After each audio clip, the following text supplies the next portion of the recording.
Which one do you want me to show? Because I'm going to show one. Well, mine would be the demo reel. So you Yeah, there's an demo reel, yeah, and then theirs for the girls is the Relentless. Okay, well, I guess we'll show both. Yeah.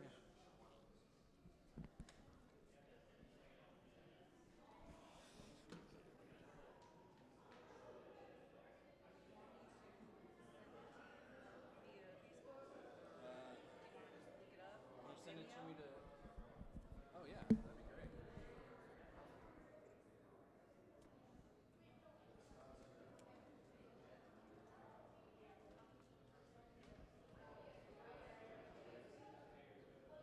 Okay.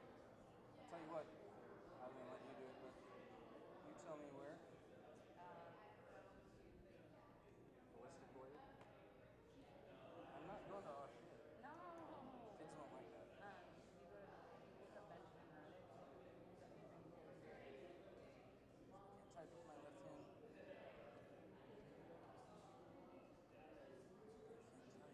In. Oh, this is all.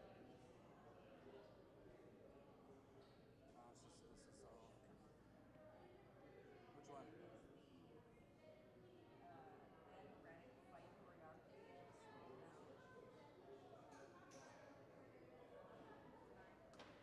Yeah. Try this one.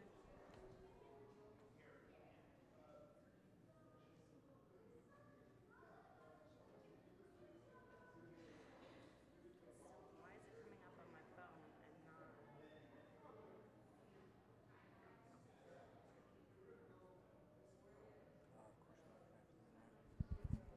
Okay, we're going to get started in just a couple minutes. We're just pulling some videos here.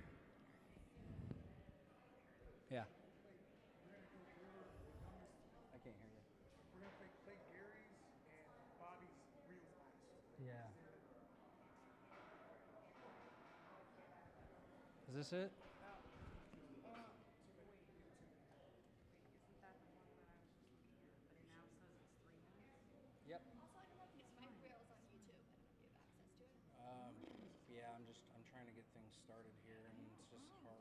Well, aren't you guys the Yeah, just show Relentless? that one. Okay. It's fine. Sorry. That's cool. You can start anyway. What did you guys locate? Which one it was? Action demo reel. Okay, you go ahead. It's not 3 minutes of boredom. It's 3 minutes of sheer What's up, Gary? amazingness. Okay, if I can find it on IMDb, I've already got that page up, so I'll just go there if that's okay. Oh, this thing is weird. This is downloading sucks There right it now. is. It's gonna take forever to download these. Look at this. I don't know what this. Do you want me to sit back here and just play them? Nah, that's okay.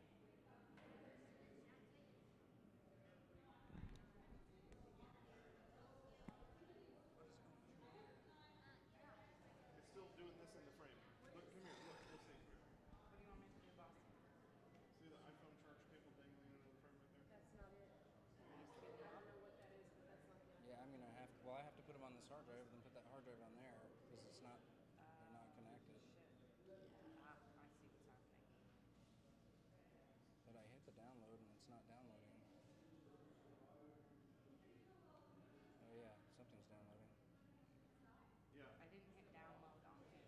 Oh, it was just barely. Oh no, that's fine. Just a little bit. Okay, I gotcha. know it's on there and that's been done. I hope that doesn't take too long.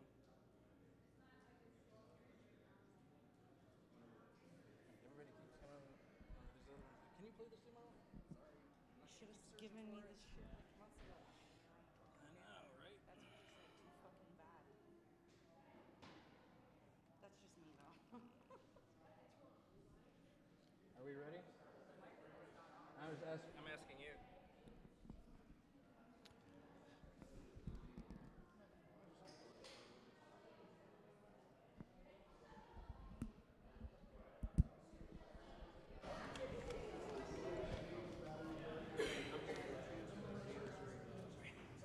Stunt guy, you jumped at that. Yeah, you don't sound like Megan, so. Yes, I do. I beg to differ. Trying to download this right now. I like to but sometimes like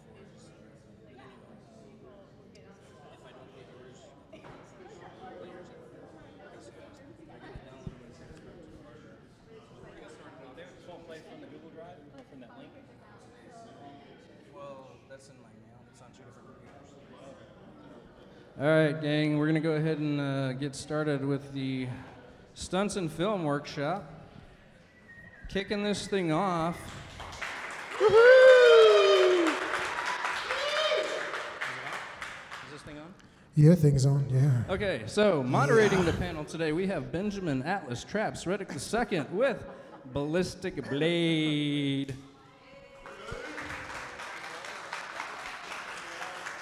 Thank you. As before, I'm going to ask you guys to hold all your questions till the Q&A at the end, and just give these guys your full attention, and gals, your full attention, because they work really hard to do the things that are behind the scenes that, well, they're in front of the scenes, but you don't necessarily always get to see their faces. So it's hard when you watch these movies and you see stunt people, you see these people doing it, and of course, you know, most people go, oh yeah, there's a stunt guy or stunt gal behind that.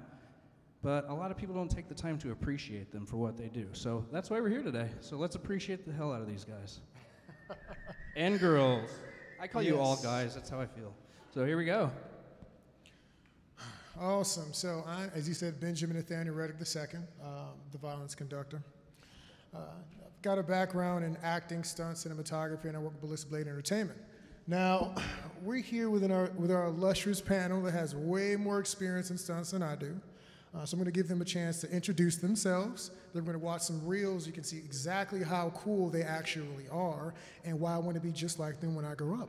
So let's start with Bree on the end here. Would you like to just a quick little introduction about yourself? Hey, I'm Bree. I actually got into stunts. I was a gymnast for 12 years. I started when I was 18 months. And then from there, I did competitive gymnastics all the way through like intermediate school. And then I went to cheerleading, which was a really easy transition from gymnastics. And I did karate, I did a black belt, and I got my black belt in Taekwondo and Hapkido. And then from there, I kind of wanted to explore everything. I kind of wanted to do everything as a kid. So I did diving, I've trained in parkour, I do acro yoga, I've been an acro yoga instructor. And then I went to film school because I was always interested in film. And I used to act as well. I used to be represented in town. And so it was basically once I got out of school, I had to like figure out exactly what I wanted to do with my life. You know, like that moment where you're just like, well, shoot, like all my life someone has told me what I needed to do, and now no one's telling me anything. So I kind of took a moment and like thought about all my different passions and like what do I like. And so I was like, I love fitness, I love nutrition, I love acting and performance, I love film, I would love to travel and make money, hopefully. So I thought about it and put it all in one. That's the goal, right? It's true. And then I realized that I wanted to be a stunt person. And I kind of always thought that was something that I was interested in growing up, but I was kind of, there's a couple influences in my life that told me that wasn't possible. So don't ever believe those influences, for sure, because you can do whatever you want to do. But yeah, and that's how I got into that. Yes. Hi, I'm Megan, and this is gonna sound really familiar, but I started off as a gymnast for about 12 years, and then I did some cheerleading, and then I did Taekwondo, and then I went to film school. And yeah, but no, growing up, I was always the kid who, like, when you're playing outside and you know how you throw the ball over the fence on accident, I would throw it over the fence on purpose so I could go climb it and then have fun and monkey around. But yeah, so I went to film school. I started PAing on sets, just seeing all the different jobs, and I saw stunts, and I was like, that looks amazing. That's what I want to do. And I started working into the industry. Okay, y'all can't hear me. Okay, that's it. I'm Megan.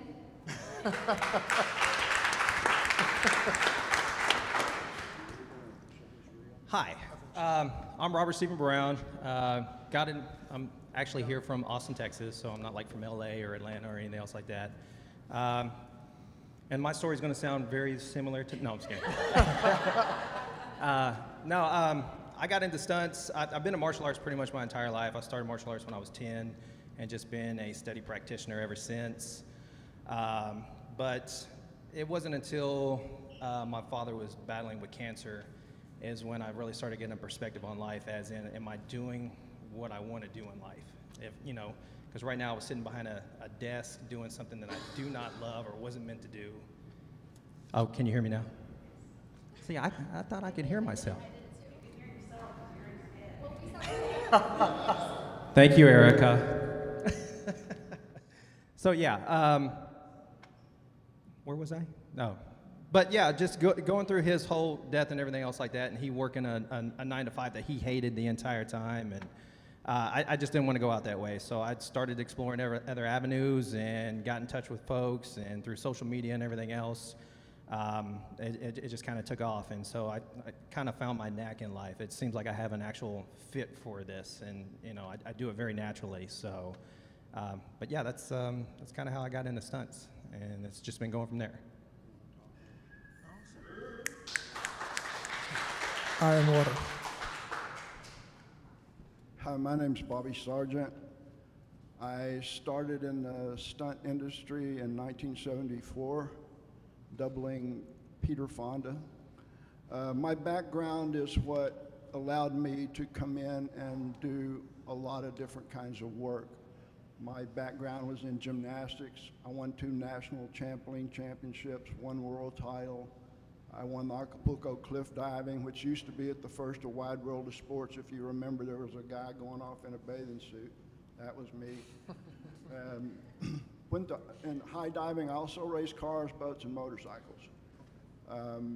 I did some stunts locally, got a little bit of recognition, and the producers that I did my first film for hired me to be a coordinator for the next film they did, which was up in Santa Rosa, beautiful area outside of San Francisco. I continued my work from here, along with owning a gymnastic gym. I got so much work that I ended up going ahead and moving to LA. There was one of the pioneers of the industry who probably did more for stunt people than anyone else would be Hal Needham. And one of the guys that I had hired was a good friend of Hal's, so the first week I was there, he brought me into Hal's office. And we had a nice talk, asked me a lot of questions that didn't seem pertinent to what I was doing. So anyway, we left that, and his secretary called me and asked if I could come back in the next day. So I got in, and he sat me down and started explaining to me what you have to do if you double a major movie star.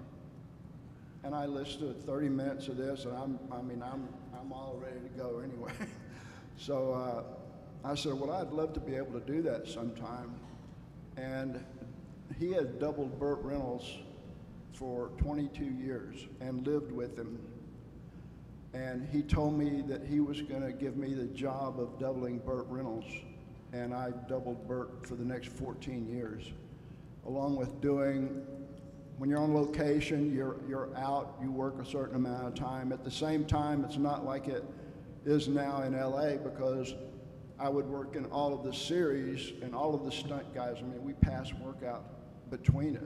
So I was doing Dukes of Hazzard and Remington Steele, TJ Hooker, The Fall Guy, NYPD Blue, just tons of the series that we're shooting. So we kept very busy. I got to a point where I wanted to, well, there was a reason I had to move back here.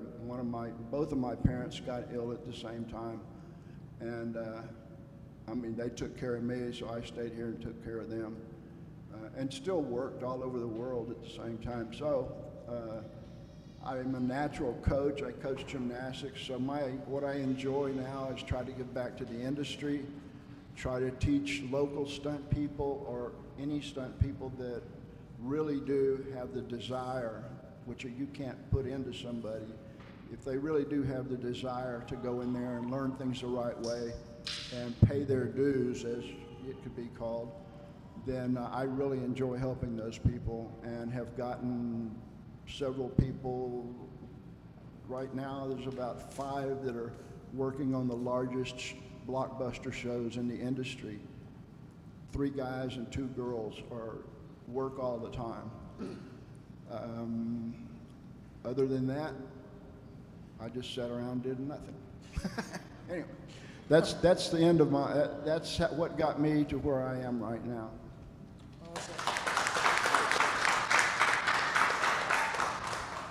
I'd like to make a little comment about Robert here. He is very, very talented. He's moving up into the industry. He has the capability to learn. As he told you, his background was in martial arts, but he has the opportunity to learn some of the other tricks, stunts, whatever there is, and he should really, really go to the top, I think. Awesome.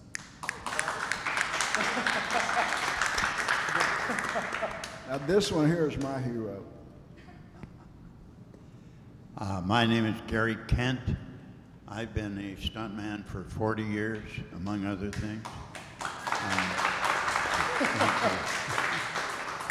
I got started, I went to LA on a Greyhound bus. I was going to be an actor, but all the actors were out of work. And I thought, this isn't for me. I want to be in film, but I don't want to be out of work all the time. And I was watching a Frank Sinatra movie being shot on Gower Street in Hollywood. And I heard the assistant director say, okay, stuntman, stand by your cars. And I looked over, and here were all these guys that looked like gladiators standing by these cars. Okay, get ready. And they got in their cars. Okay, stand by, action. And these cars started banging and turning over, and guys getting in fights and everything. I thought, man, that's what I want to do. How can I do that? And I was having coffee with a buddy at Schwab's drugstore. And he said, hey, there's a film, a couple of Westerns going up to Utah. And my background was rodeo. I'd been a rodeo cowboy since I was 10 years old. So I knew horses. And they said, a guy named Jack Nicholson is putting them together, and they're looking for a stuntman. And I went, well, I'm a stuntman. I was lying, of course.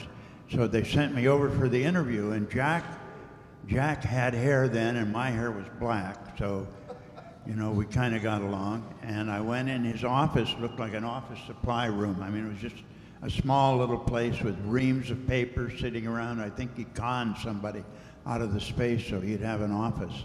I went in and he said, okay, do you know how to get a horse to get sick, slow down, lay down, and die?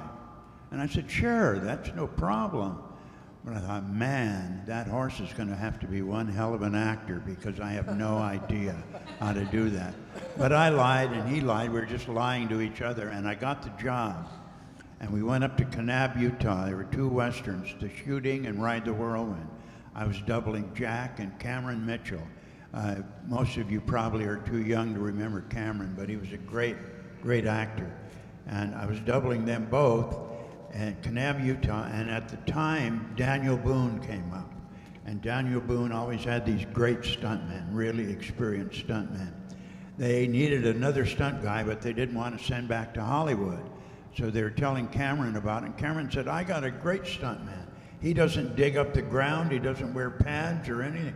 I didn't know you're supposed to dig up the ground. I didn't know you're supposed to wear pads. So they said, okay, send that kid over to us.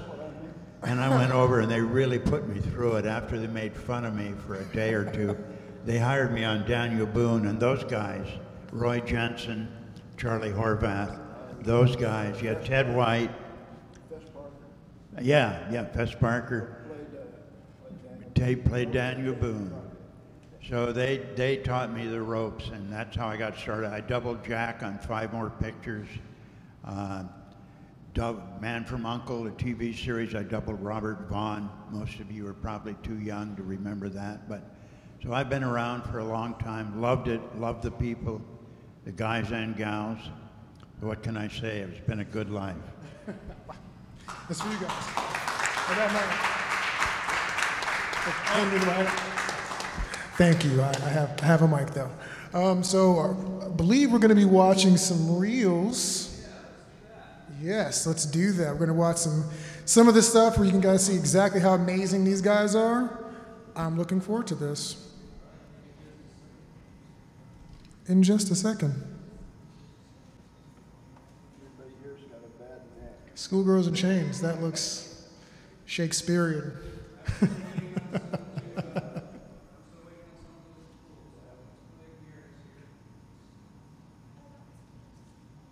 That's the acting.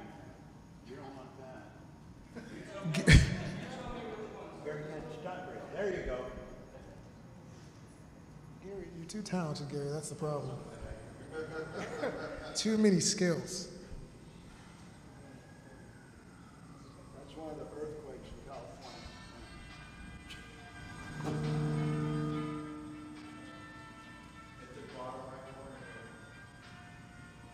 Could you expand it for us? Full screen? Oh, okay. All right.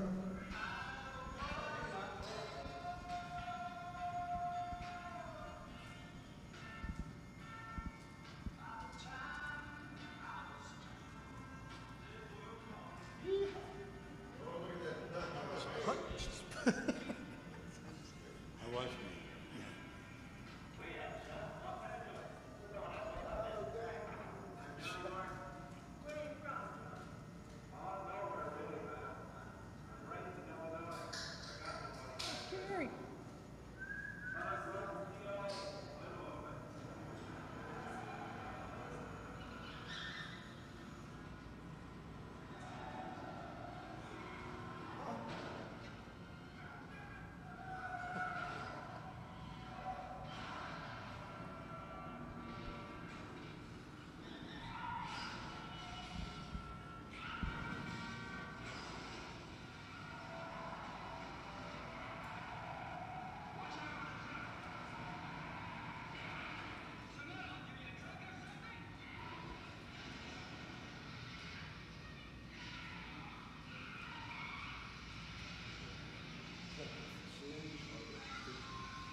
This is just some of the car stunts I did or directed. This was a film I directed, but set up this stunt with kids. I killed about 3 kids, but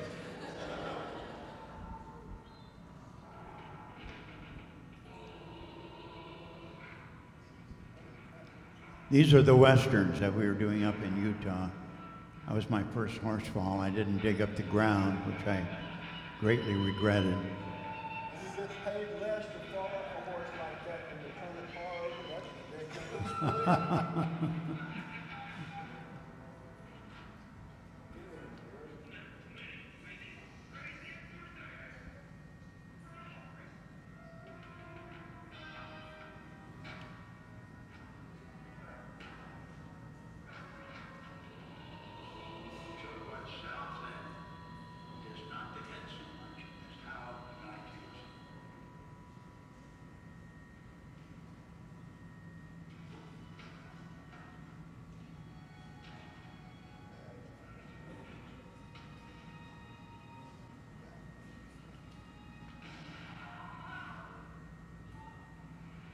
I keep saying, don't mess with us old guys.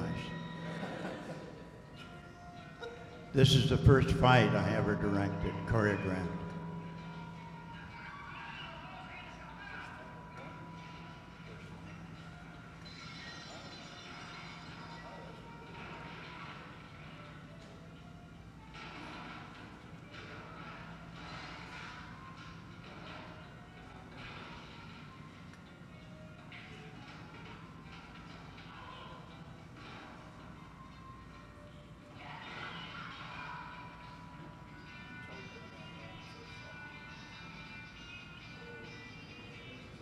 Gary's wanted to build. Ask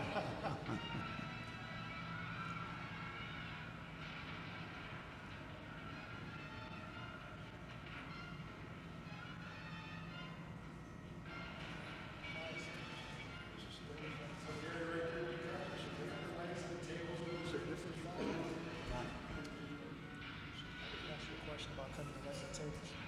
Sorry?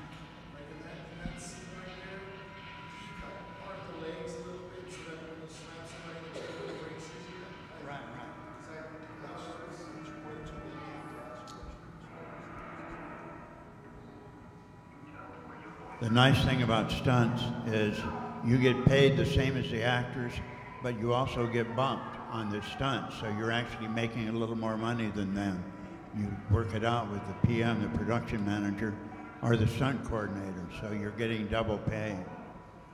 It's a pretty good gig.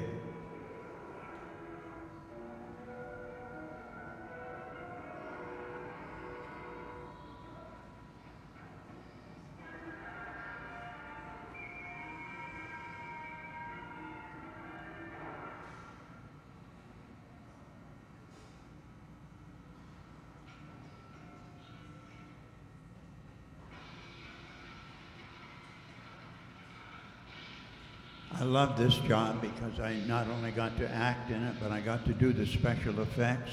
Before we had CGI, so this is all handmade, the firework, and then I got to do the stunts. So I had 3 separate checks coming on this. And people ask, how did I get that smoke to come around the corner? Actually, I had 6 stoners standing at the top of the, just inhaling. There's Jack, back when he had air. This is me going to do this car head in a minute.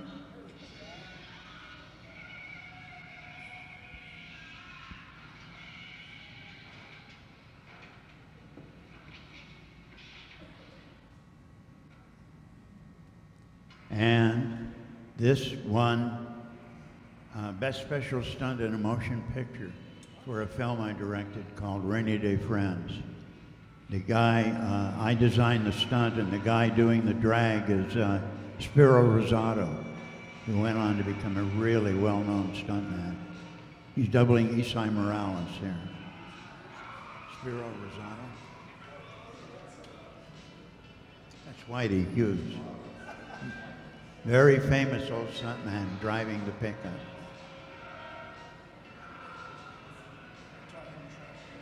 Did you, Whitey? Oh, Spiro.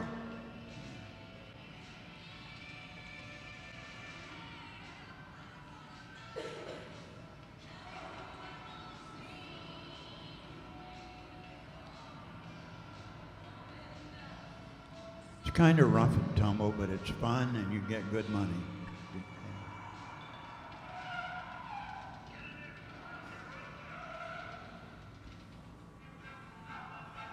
That's it, that's my reel.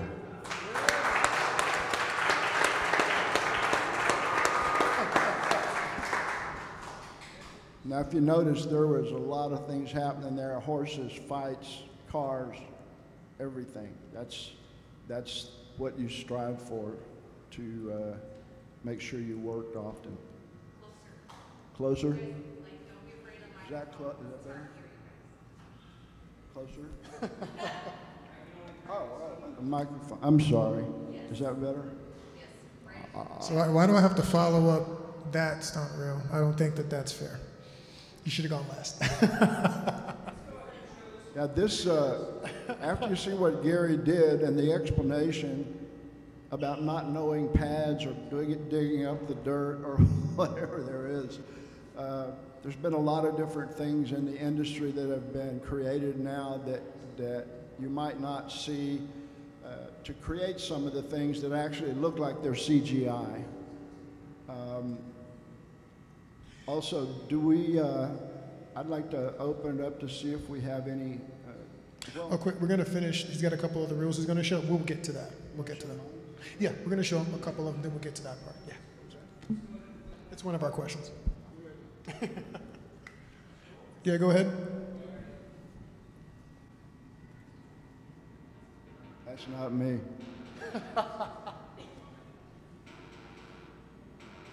That's not me.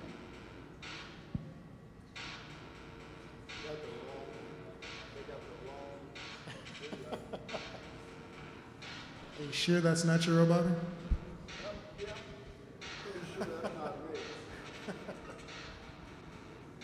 What is that? Oh, that's your reel. I didn't know you snuck your reel in here. That's great. He said he'd run it, so I was like, all right, cool. Show a little bit, just a little bit. That's actually Rob right there. lightsaber master extraordinaire. Can you hear me? Can you hear me better? That better? Good, good. Okay. So put my lips on the microphone. Gotcha. That was actually a stunt class that Rob was doing. Is that better?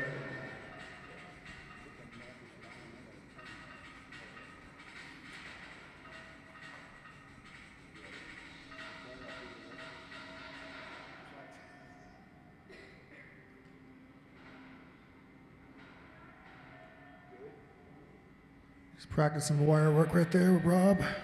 If you can see, he's got a harness on that, which is used often nowadays.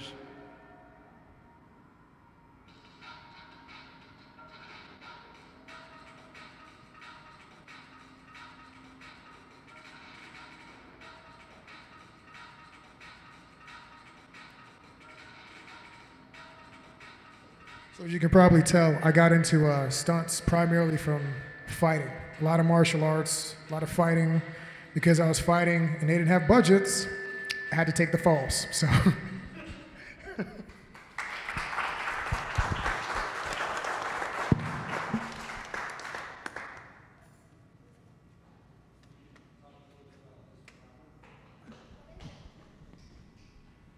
little lower.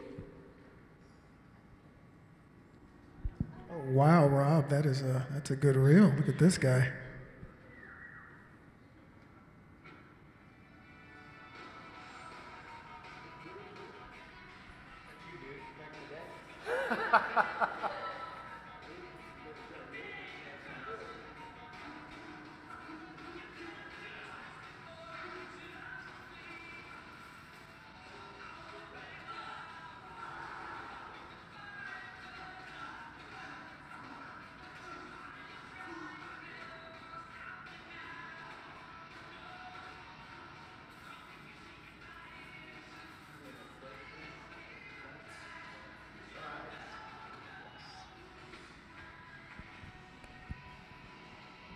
In case you're wondering, yes, he did double Pierce Brosnan.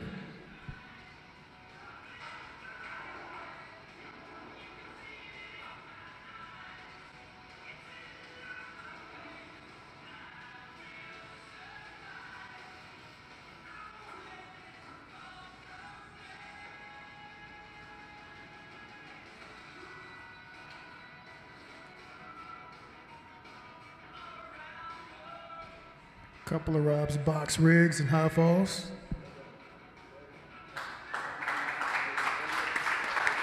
In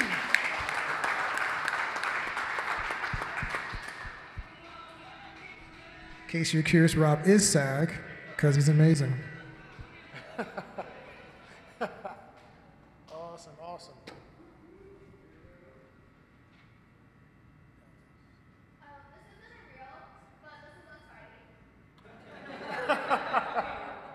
There's some stunts in there.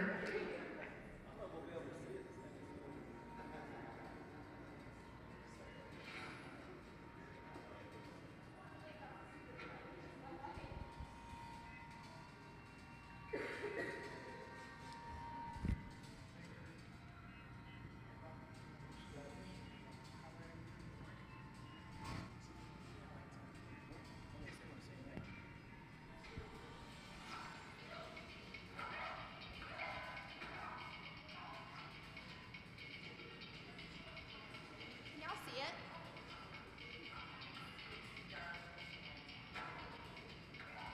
Well, we're doing cool stuff.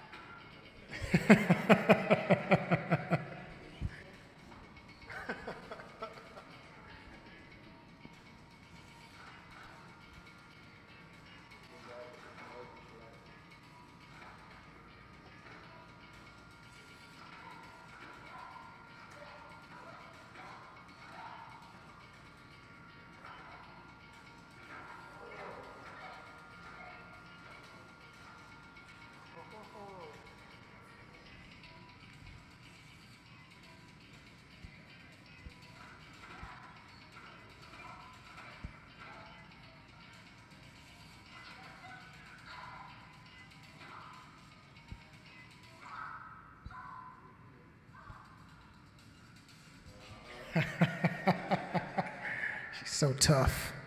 She thinks she is. That's not how she broke her arm. No, Megan did not injure herself doing this one. That's not where the arm thing comes from.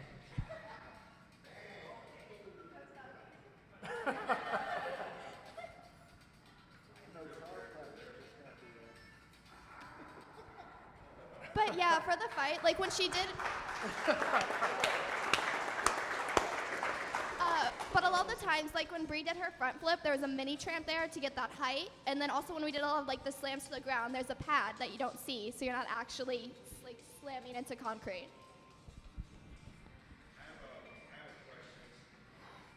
Let's try to hold those to the end. Just. I know. Yes, please hold that to the end, I guess. Do we run credits?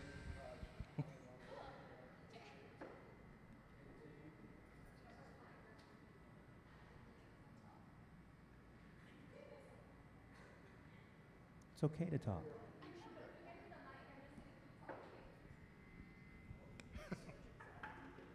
You'll see a few things on here.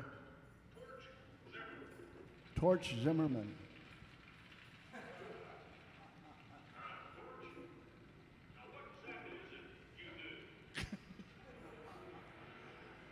That's a jump on Smokey and the Bandit. That's a 150-foot jump. 125 feet off a Monument Bridge in St. Louis.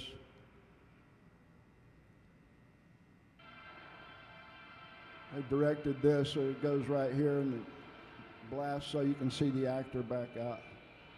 I played this part in the film. I was the coordinator of this.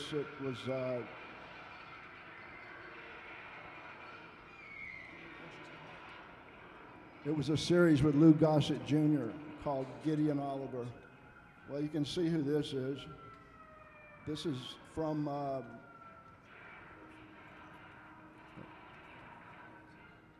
T.J. Hooker.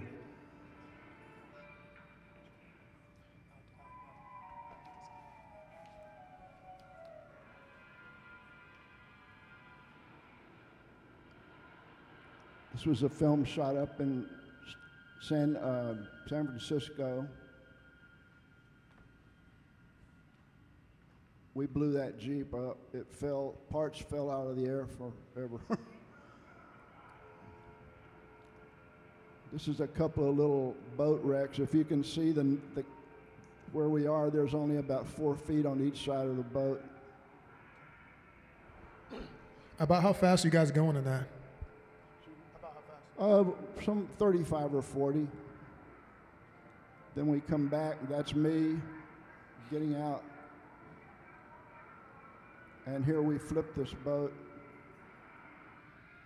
This is from Cannonball Run, jumped over a moving train with a dually. I was doubling Don Johnson there. That was supposed to be a comedy deal. Here's Kirk Douglas watching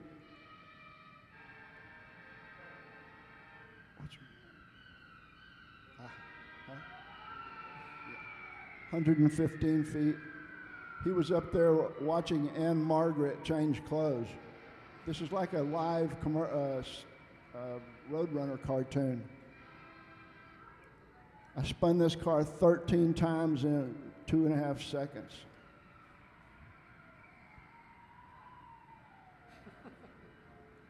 Rocket motor was in the back of that turned sideways. It's 160 feet through the hay, down to there, and I drove away. This is one of the first things I did. As you can see, that's Austin National Bank there. I was doubling Don Johnson. I was about 28 feet. I jumped over a train, moving train, in an airboat.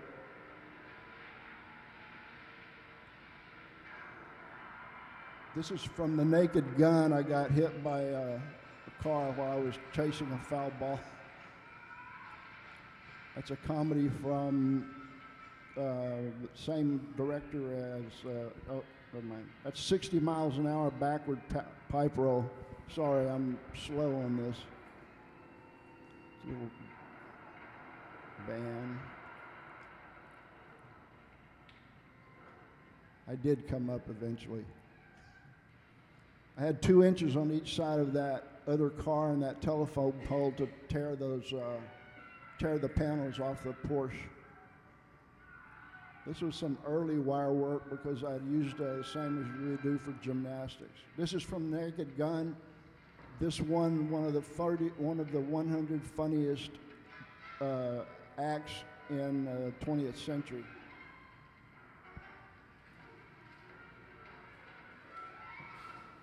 And it's called Western Switch, which everything used to be, because he was behind all of those different chairs and bed and would come up. This is right at 170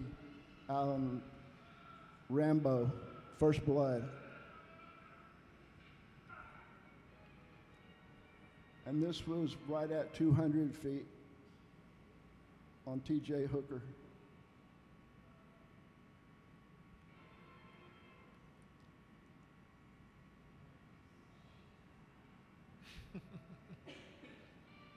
And then this is the comedy end of the villain. That's Arnold. He said he was going to honor the girl, and that's Kirk Douglas, and he said he was going to basically make love to her, and she gave him a kiss. You can hear the music in the background. It's like the end of the Looney Tunes cartoon.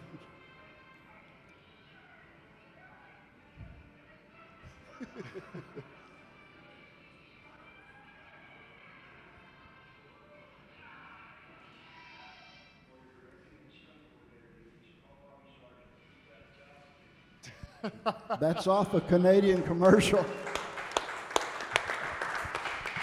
So quick disclaimer, do not repeat anything that you just saw in any of these reels, because it is dangerous. There are kids out here. Please get with somebody like Bobby or Rob and let them show you how to do this safely. Okay, so I was told to say that by Eric. So we saw a lot of different things going on in those reels. Clearly gymnastics and Taekwondo and horse riding are skills that are clearly very important to be a stunt person, right? Is there any other skills you guys think are really necessary or very helpful to someone getting into stunts?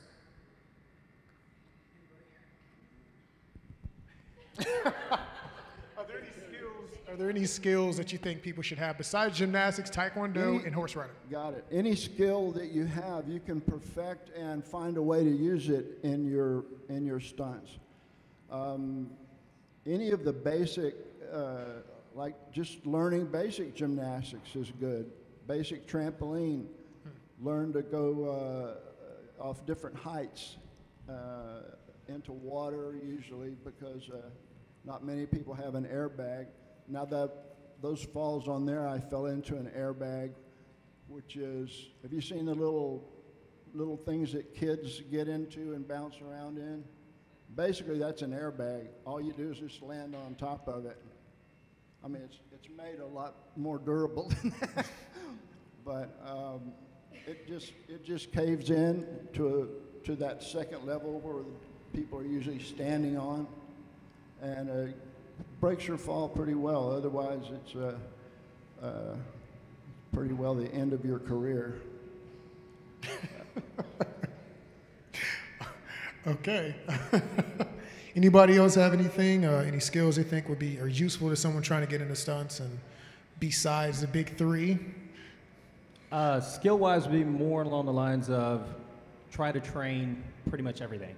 Try to be as adaptable as possible and being able to accommodate any situation that comes up, because you can train one way for a certain fight scene the entire 2 months, and then when it comes to day of, it could be raining, it could be something incredibly different to where it's shot like on a rooftop and there's gravel, so now your footwork is, everything slides. So just try to be as adaptable as possible. So, and you get that way by actually just trying to train everything all the time. And then, yeah, with gymnastics, air awareness, being able to, do trampoline work, stuff like that definitely helps out as well. I was going to say, I think the skill of falling is super important. Just like knowing how to fall, because there's so many jobs in the stunt industry that will be, you know, you have to fall to the ground, or it might be a high fall. But there's always a lot of times like falls involved. And even if something goes wrong, it's good to know how to fall so you can catch yourself and not get injured. Because, I mean, it's all about longevity in this business. And if you can keep yourself safe, you can keep working. Yeah. Okay. I think Gary's got something for you. When I started,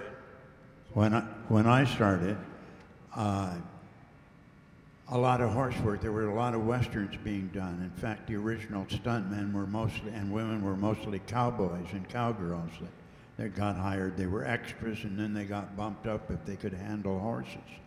So, but then it went to transferred to cars. So if you're going to do stunt work today, besides gymnastics and falling, one of the things you really need to do is learn how to stunt drive. And there are a lot of schools that teach that. But a lot of the work today involves car chases and car work of one kind or another. So I highly recommend that. There is just a couple of schools I'd recommend, but one of them is called Seat Time.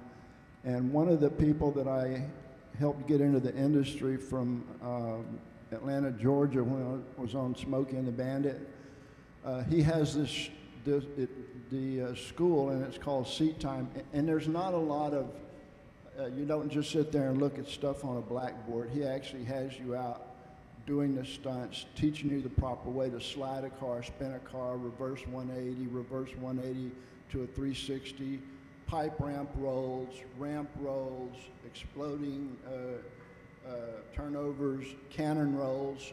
A cannon roll is when you take a car and, like, if you're sitting in the driver's seat, they weld a big tube that a fire pole will fit into, and they put 4 ounces of C4 explosives up in the top of it, drive and lock the telephone pole in there, and kick the car sideways and punch the button, and that explosion, if you see cars just blow up off the ground and spiral through the air, that's the way those are done.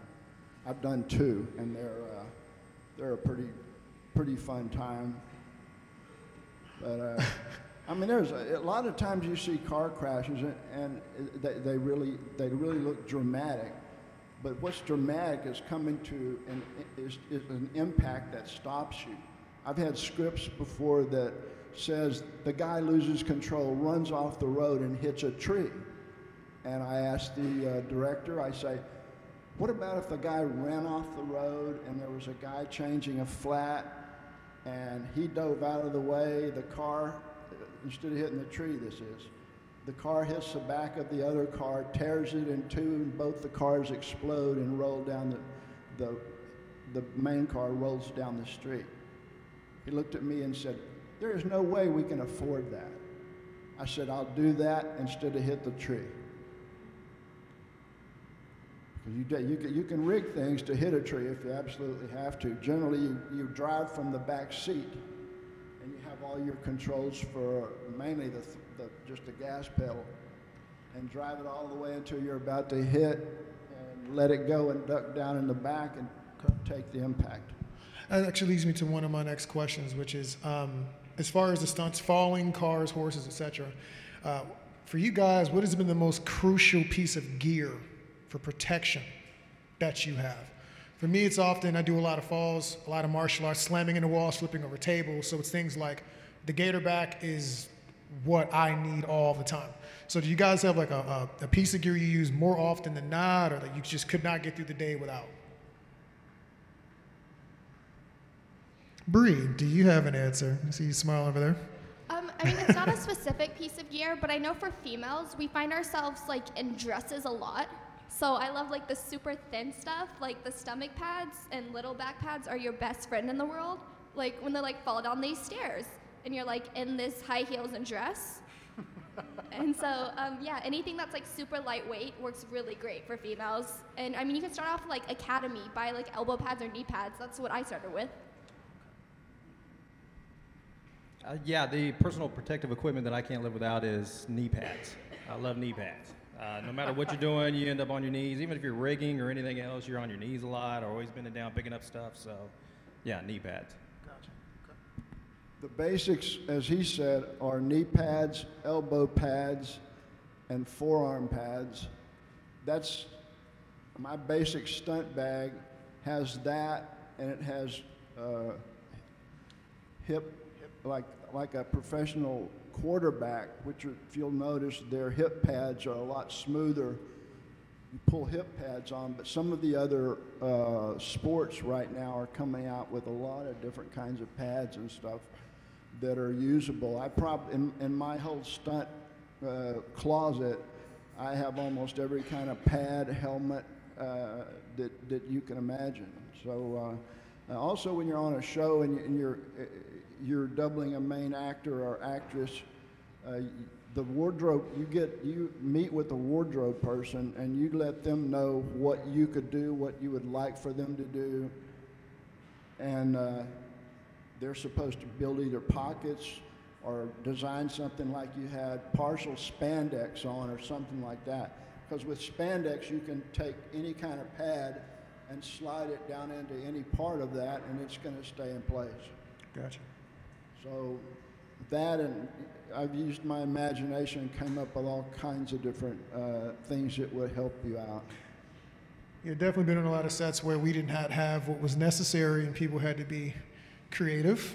Rob, I've seen create back pads out of knee pads, so it's important to be flexible. Gary, did you have anything that you used quite frequently? One of the first things that I had to do, what you said is true. A lot of times you have to improvise. So it's good to have in your stunt bag the things to improvise with. And one of the things I had was a wetsuit, because I had to do a stair fall. And you put a wetsuit on, a regular, seaman's wetsuit for diving, but you put it on under your clothes and it just takes that edge off the stairs as you go down. I've often carried an extra set as well, because often we have people who aren't prepped to do. So I normally have 2 gator backs and extra pads. So along the lines of the pads, what do you guys feel is the biggest danger when doing stunts, like going to a set? Where does most of the danger lie? For me and for people I've seen, it's often been they're doing it's the simple stunts that people get injured on. Do you think it's like a coordinator issue, being not really ready for it, or not having the pads, or not being trained? Unfortunately, a lot of camera operators and cameramen are the ones that get killed when a car goes out of control. I've watched one situation that was really bad. I objected to it, but the guy that I knew was doing this stunt and working for another very well-known stuntman. It's called a tow and release, where there's 2 vehicles, go as fast as you can, and when you hit the brakes, the other vehicle releases, and it was supposed to go off of a cliff. Well, one of the cameras was set on the edge of this ledge, and the scary thing is if it doesn't release, you've got to be able to control where that car goes. And in that situation, the car did not release. It ran down the side of this cliff. The camera operator made it out of the way, but a man called Mr. Tamberg was the assistant camera person, and he got hit mid-chest with a '69 Cadillac and instantly killed. Little things like that. The little things are where people do make a mistake. You take something for granted, it's going to jump up and bite you. Small things, little mistakes, having a breakaway chair out there and somebody in a fight, that chair gets moved and somebody grabs a real chair and whacks somebody over the head with it, which actually happened to Burt Reynolds. His brother hit him in the head with a chair on City Heat and fractured his jaw. So Awesome. So we probably should have went with Bobby last, since his one had actual death in it. But it was good. Rob, Megan, do you guys have anything that you guys have seen on sets as well that's like a common source of injury or danger? Well, like, what's the most common? Like, not everything, just what you've seen maybe the most frequently.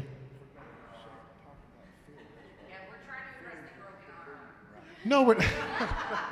I was training and I was doing a lache. I don't know if y'all know what that is. It's jumping from one bar to another bar, and I missed the bar and I fell 8 feet. And I went to roll out of it, and it's a fall I've done lots of times. When I rolled onto the ground, I hit my elbow and it came off. But yeah, Your now you elbow know. came off. Is that what you said? Just the tip of it. Oh, I was joking. Okay. Let's repeat the disclaimer for the aspiring stunt people in the crowd. Take it easy. I've also been asked on millions of occasions, what do you do? What do you think of? Next time you're in a 20-story building, look out the window and think about falling that far. The way you do that, and I've done a lot of things that no other stuntman did. I created some, but a lot of the stuntmen come up with original stuff. But what you have to do there is, and I've seen 2 people killed because of their ego. They committed to do something. They were a little hesitant, and the day that it happened, they really didn't want to do it. One guy's named Jack Tamberg, remember him? Anyway, I went up before that because I was asked to go look at this high fall, and there was a hump before the edge of the cliff. And I told them they needed to dig a trench in there so it's level. Somebody asked Chuck if he really needed it. Anyway, he said he didn't need it. I was there for the fall. I was against the airbag. And the difference is they put your wardrobe on. He was a wizard. This guy's wardrobe weighed about 46 pounds. So as I looked up and the cameras rolled, he came and I saw him go over the top of this hump. But it's just like anything, you go over the top, you need to settle before you can push off. Well, he went over there running a little faster than he should, didn't have the momentum enough to come down and push. So basically he took off, and when he took off, he knew he wasn't gonna get to the airbag. And I was standing right by the corner of the airbag, and I tried to jerk it, but it didn't work, and he landed about where you are, from almost 100 feet. So we're gonna get away from all of the death and mayhem that can happen on stunts. But it is important, it is very important to know about the danger, but we're gonna redirect a little bit to some not death-related stuff. So I did have a question. All you guys have done some work, in Cali, Louisiana, Atlanta. We're gonna actually start with the 2 ladies here. Do you see any difference in stunts here in Texas and working in like California, Louisiana, Atlanta? Any actual difference in those, or is it all the same? I've never worked in Texas. I work in Atlanta. You're on that one set 2 weeks ago. Oh, I was acting. Oh, your set. Oh, the one where you did Your set. the one where she does a twist in midair. All she has on is a stomach pad and it lands in the grass. And I was like, oh my God, she's amazing. So yes.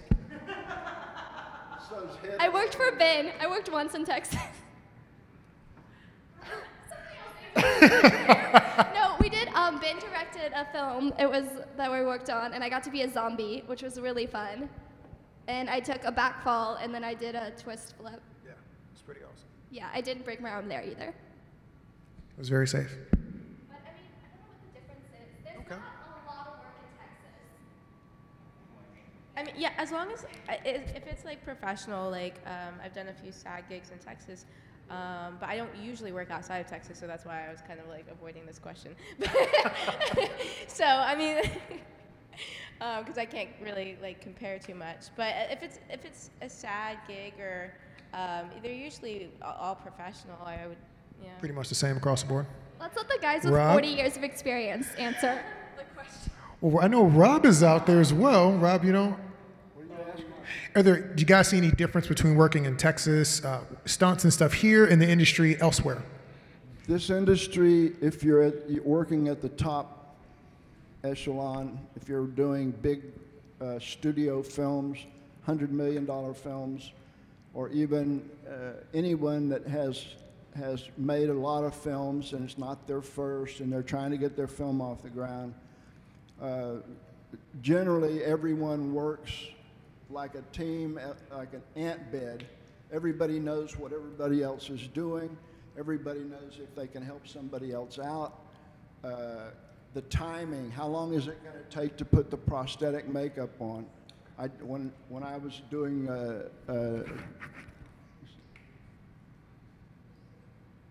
endangered species, I had 5 hours to put the stuff on and 3 hours to take it off. Anyway, the big difference is that everybody understands their job. Everybody knows how to prepare for working with the other people. As a stunt coordinator or any department head, if it's props, then props has to worry about where this bottle is, if it's all right for me to fall on it.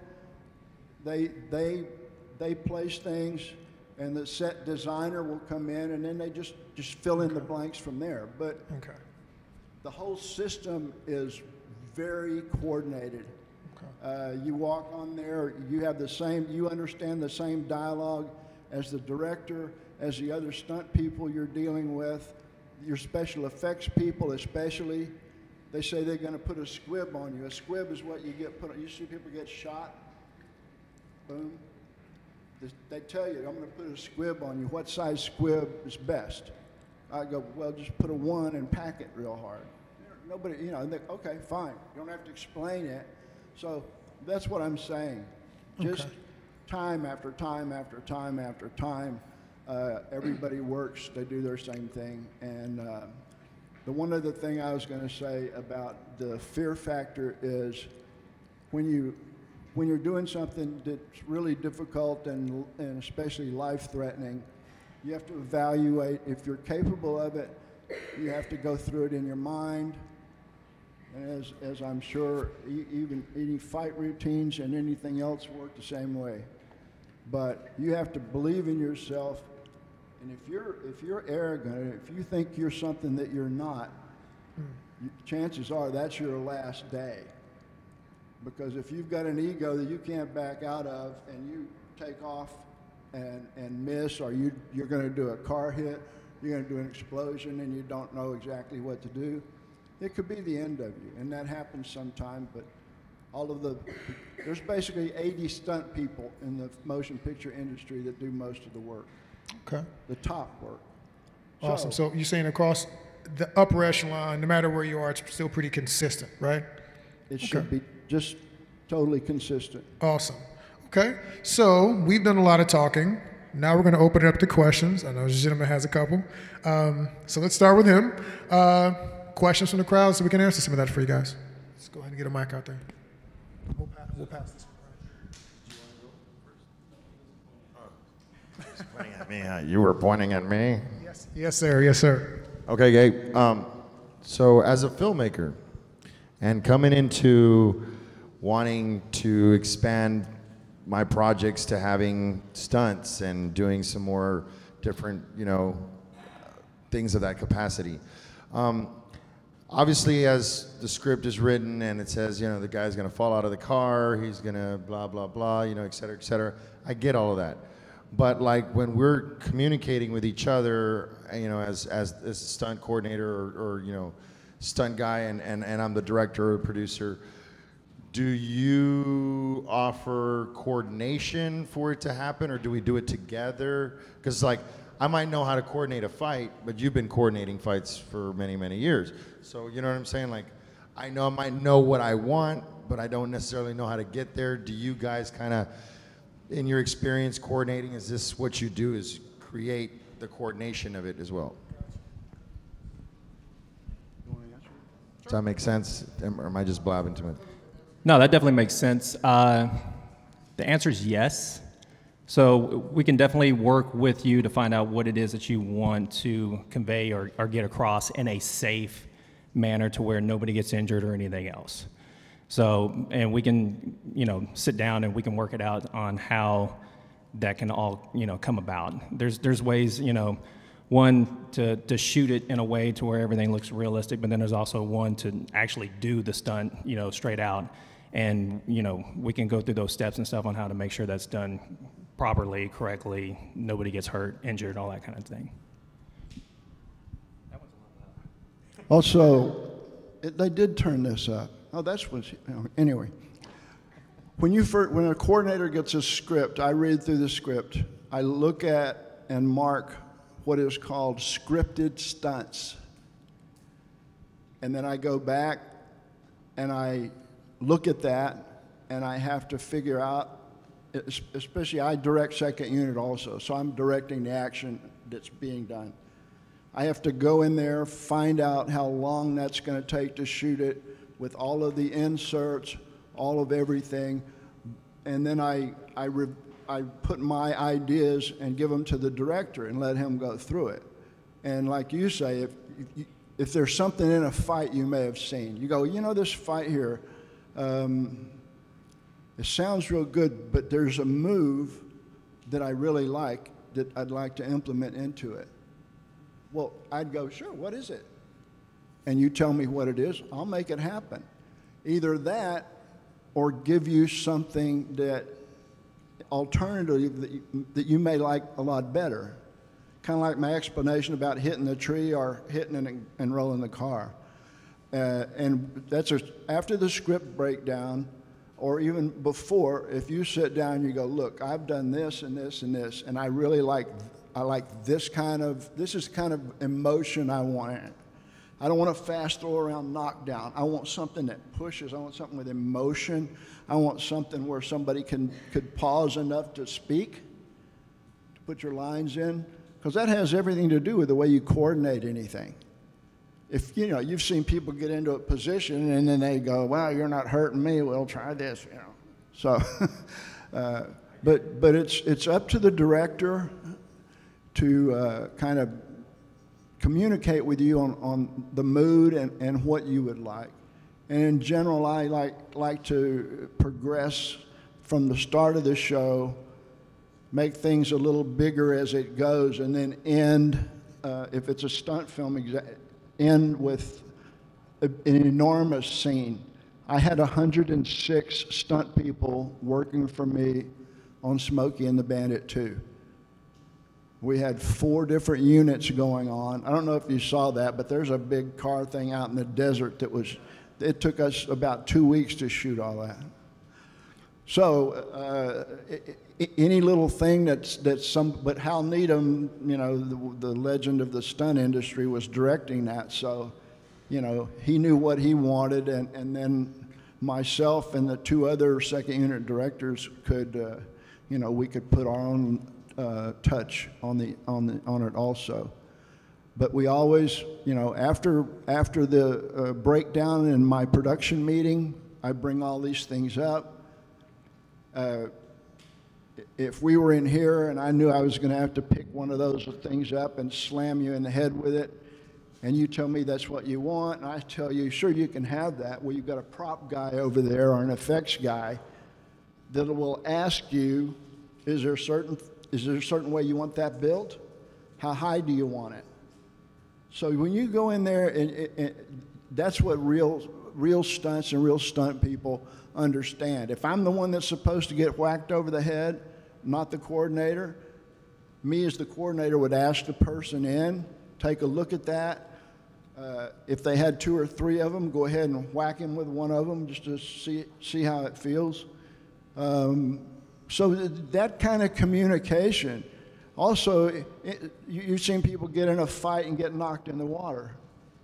Well, every time there's a cut and he's got mud on his face, you've got a continuity person there that brings them over to the side and puts mud on their face. So there's so many of those type situations that come up. Even in a hand-to-hand battle, a shirt could tear or something, now you got a costume show. A couple quick ones, specifically when we're talking about fight sequences. One thing I'm always want to know is who are the characters? So if I'm Special Forces and he's a Kung Fu master, when we coordinate that fight, even if you have it all the way planned out, I'll be able to tell you things. You might want to change that. That kick doesn't work, that grab doesn't work. As Bobby said, a fight is still a story. It's a story and a story. So you still want to build climax. You know, you want to have the hero recommit to the goal, yada, yada, yada, you know, the drop. It's the same as a plot line for a movie or something that you're doing. That has to happen typically for it to be a good sequence inside of your fight. In addition to that, one of the other things I like to ask people is, how's it going to be cut? In America, a lot of times the fight coordinator, he's not in the editing room with you. I do a lot of fight coordination, so I do a lot of editing of my own fight choreography as well. I do a lot. I normally end up, when it's like independent projects, sometimes you end up being the villain, you be the fight choreographer, you're gonna help with the edit. So, which is great for me, because, you know, in the East, these positions have more, they're more respected. You know, here, we don't get top billing typically as a stunt coordinator or a fight choreographer. In the East, you might go watch a movie just because whoever did the fights, you want to see their fight choreography. So I tend to like to know, how are we cutting this? Are we going to do Jason Bourne style? Are we going to do Crouching Tiger? Are we going to do, you know, I don't know what else you want to talk about, but we're going to do Smokey and the Bandit. Those things are cut different. That determines what kind of choreography we want. Do you want it brutal? Do you want it nice? Do you want it pretty and flowing on a steady? Or are we shaking, handheld, close-up, blurring in and out? What are we trying to do? So all those things become really important, and we have that conversation so that I don't waste my time, I don't waste your budget, and we are both happy with whatever we did. So awesome question, awesome answers. We probably need to move to another question, though. Yeah. So any other questions besides that? Wrap up? Okay. Awesome. Well, on that note, I wish we could have got some more questions answered, but we got a couple. I want to thank everybody for listening. We don't really have them. Not really a question, just a statement. I have some footage of you and Edwin out there. Okay. Okay, we'll check that out in a minute. Appreciate it.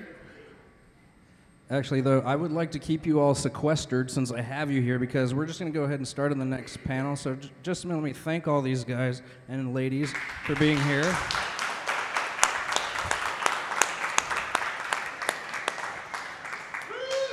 I know I appreciate you all taking time out of your busy day. I know they all appreciate it, and we appreciate all the information that you are giving us. It is a wealth of information for us, especially if anybody's trying to go into that. So if you guys are thinking about stunts, work with a professional. Don't try this at home, please. please. If you have one takeaway from this workshop panel, do not try this stuff at home, please. But thank you again, bottom of my heart, guys. And maybe we'll do it again next year, I hope. But, awesome. Thank you for having us. Welcome to Austin WebFest. All right, if you guys will hang out here, we are going to do the youth and film panel, and we actually have a guest from a series of unfortunate events that's on Netflix, which is a spin-off of, or it's a recreation series of Lemony Snicket's. But A.V. Lake is going to be joining us on Skype in just a moment to introduce this panel. So stick around.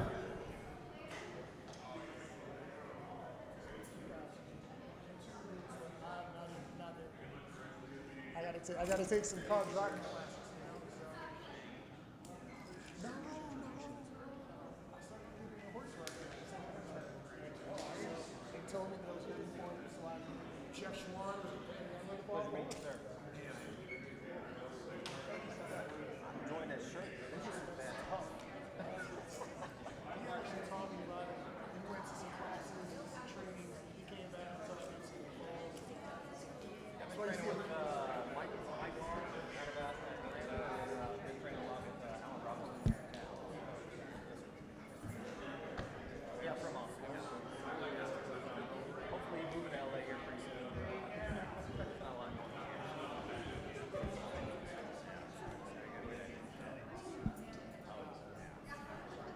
All right, come on.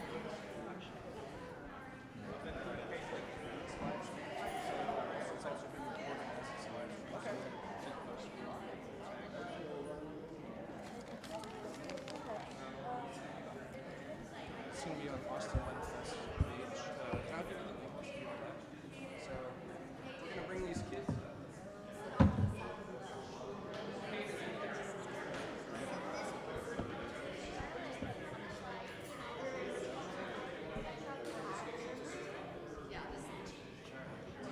Sorry, but the stern's getting. Wow, look at all these amazing kids. You guys can All right, hang on just a moment for me. be on the corner.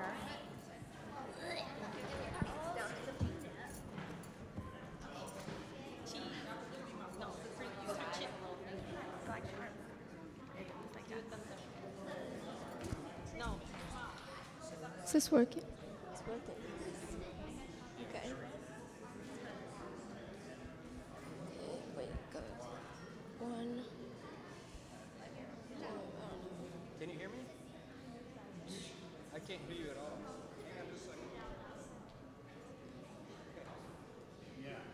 Oops, no.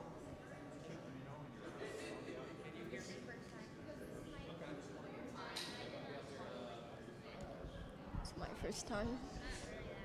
Oh, I'm nervous. Yeah.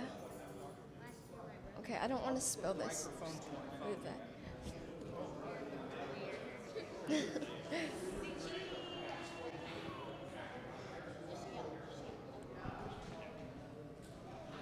Oh, okay. Can she see us? Can she see us?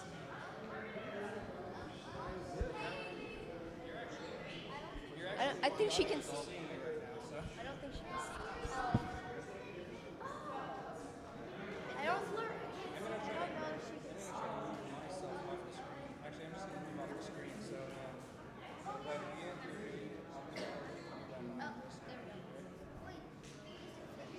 I found her. Yeah.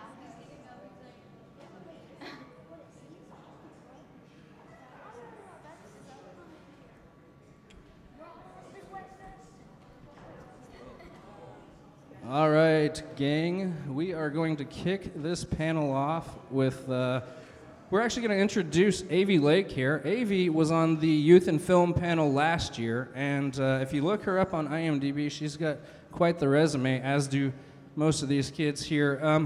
But Avi is now on the show A Series of Unfortunate Events that's on Netflix, which was a movie, Lemony Snicket's A Series of Unfortunate Events. It now is a TV show or a Netflix show. But she's going to go ahead and kick off this panel. Let me introduce real quick our moderators. All right, the first moderator here is Lily Kefauver, and this is Lisa's daughter. Lisa was the moderator for the Women in Film panel, and Caden Robbins, my son. So they're going to be asking these fine actors a lot of questions, and then we'll open up to a Q&A, the last part, 15 minutes, and go. Go ahead, Avi. Let's hear what you got to say. Oh, you can't hear me. Hold on. All right. You're on. You're on.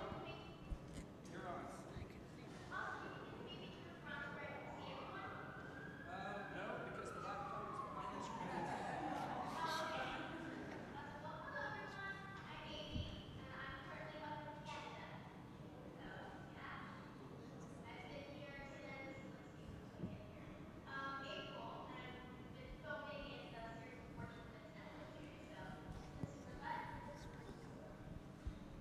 So tell us a little bit about your background.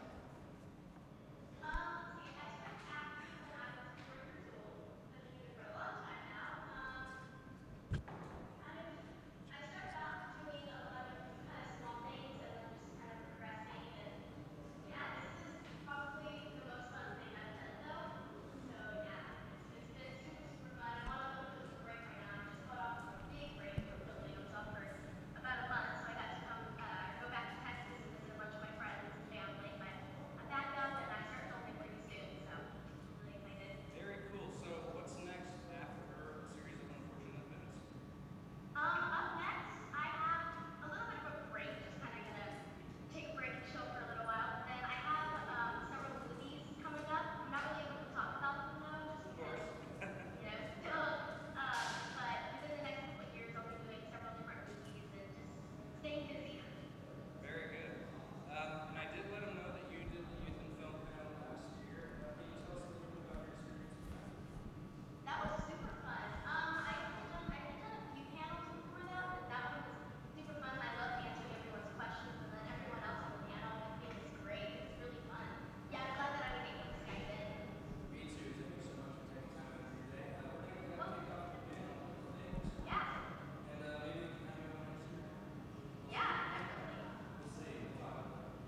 All right, so here we go. Let's open the panel up for these young. Sorry, let me shut this down here. I'm going to start off by introducing the actors up here. So first off, we have Sophiana Smith, who is a tween actress from Texas Hill Country, who has landed 2 national modeling commercials and has appeared in editorials such as Sleek magazine, as well as booking an international modeling campaign. Next up,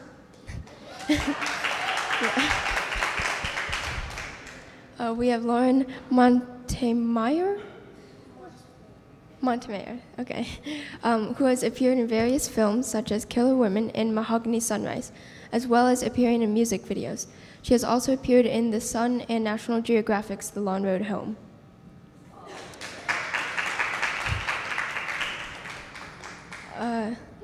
Next up, we have Charlotte Riggs, who is an actress who is best known for her featured role in Season 3 of HBO's The Leftovers, and she has starred in multiple independent films and has appearances on other web series as well as in national commercials.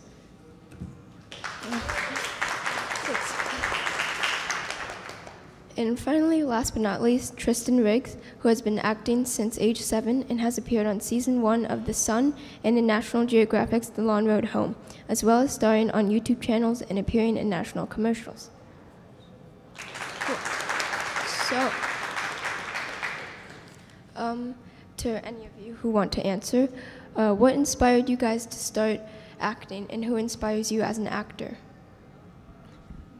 So, I thought, okay, this is gonna be interesting to try this new weird creational thing. And so it actually started out when my mom forced me to do a play.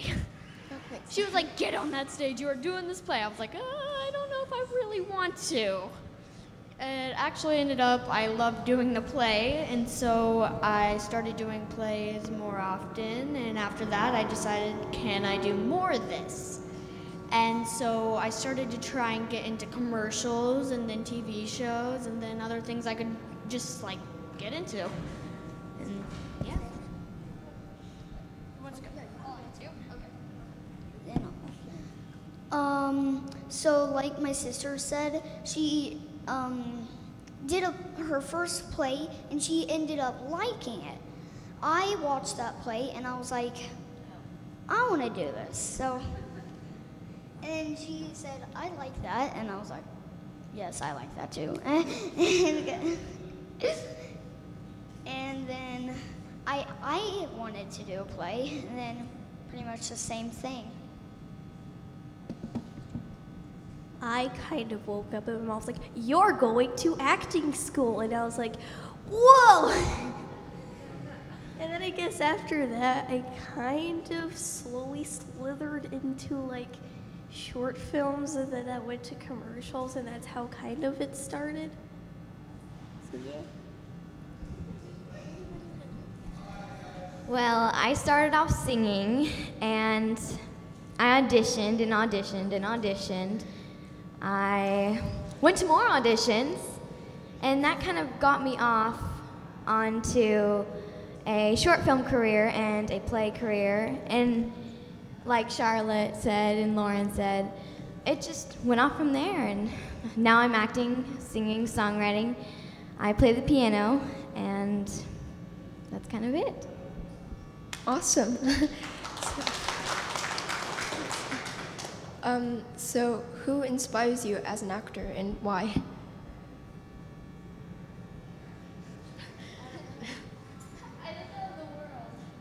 Okay.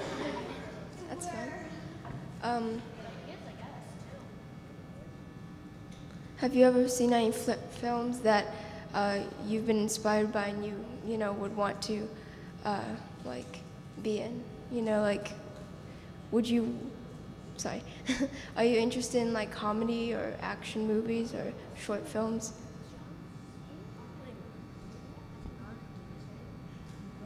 Wait, what? Okay, so if we're talking about like genres we're interested in, I guess kind of like horror, kind of, or some kind of like sci-fi. Okay, what interests you about sci-fi? I don't know, probably like to think that all these things can happen happen, you get to act it out, even though it might not happen in real life. Yeah, for sure. Okay, so I like comedy pretty much because that's one of the genres where, well, acting you usually have to, this sounds weird, not act. Or else it's just like, okay, this is really interesting. Like, if every movie you watched, there would be like this one person who's super animated, it's like, oh, okay.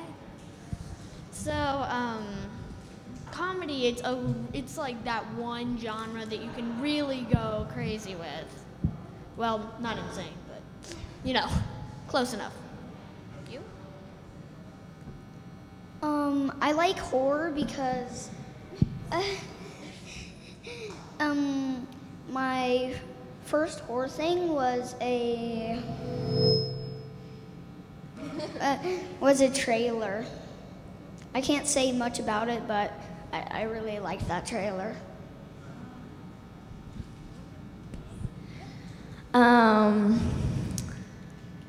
Well, what were we talking about again?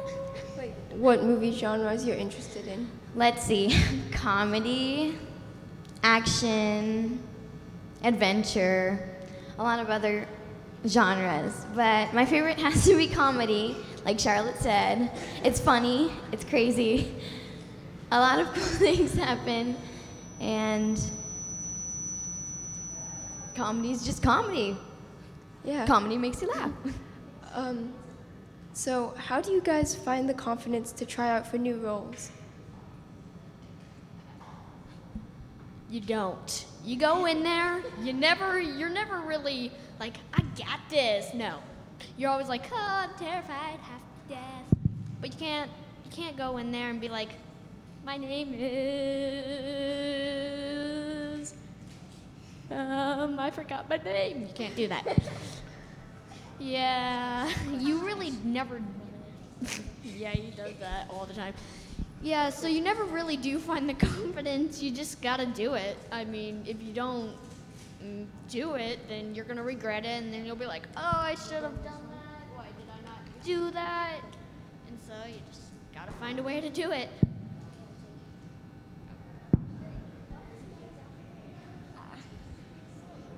Because you first grab it. So my sister said like she just wanted to like go in there, and she did. So then I was like, well, my sister's doing it, so I think I should. And I'm like, but if I don't do it, so I will regret it, right? So I just go in there and do the audition.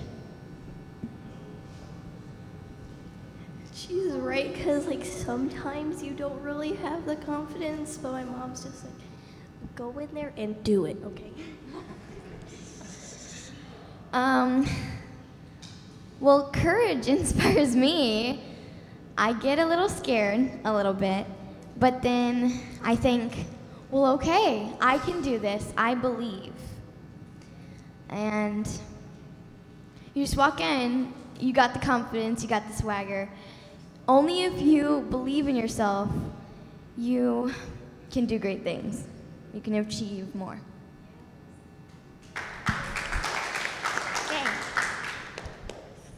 Have you ever learned from a character through their experiences? Well, there was a horror film that I did, and I was a crazy psycho child, where I wanted to kill my parents secretly inside of me, so I'm learning not to do that. No, I'm just kidding. Seriously, I did play a role like that.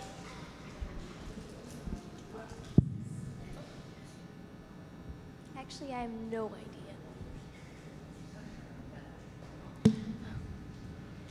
Repeat that question again. Have you ever learned from a character through their experiences? Well, I did the movie, the one I wrote for you, for a stand-in for Avi, who was on this big screen, and she inspired me to have courage and just to believe in yourself and do great things. She is my friend, and she's really cool.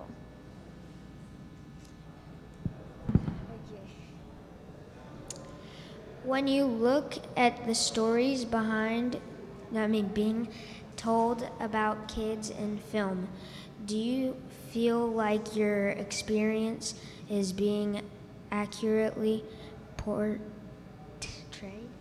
Yeah.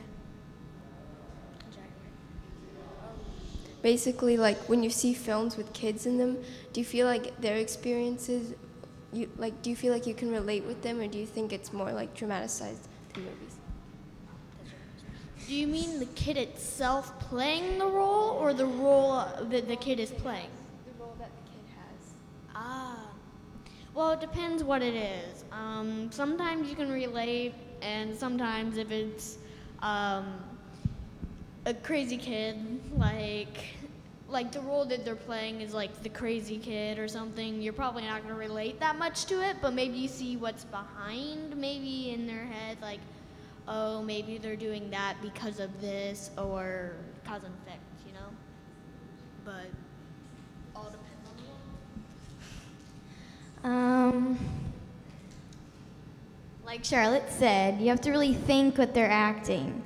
You have to, when you relate to the character, you have to feel what they're feeling, do what they're doing. You have to really look at the script or look at the summary of what the movie's about. Or if it's like someone who in the story kills somebody else and everybody else names them, oh, that's the evil person, that's the bad guy, no, you should not be playing that person. I know it's a terrible role. It's like, no. You gotta look at their view. So why did they kill them? Is that good? Why do they think it's fine? Why do they regret it? Or, well, sometimes they don't regret it because they think it's good. Maybe they're doing it for someone else and they think, yes, I did the right thing, and you have to just think, why?